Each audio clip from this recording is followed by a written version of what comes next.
It's a campaign promise that would see some of Canada's most serious offenders die in prison. A life sentence should mean what it says, a life sentence. They should only come out in a box. Pierre Poilievre wants to bring back consecutive life sentences for mass murder. You should never be able to force the families of the victims to have to come and testify at a parole hearing so that they relive the hell that you've exacted on them.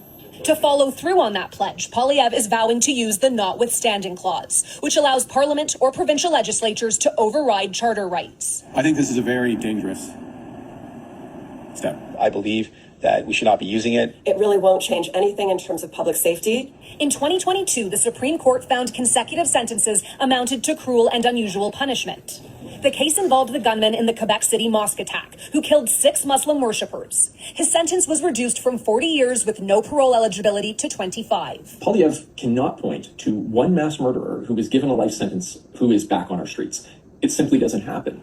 But victims' families say their rights are being ignored. It should be challenged. Karen Weeb's son, TJ, was murdered in 2003.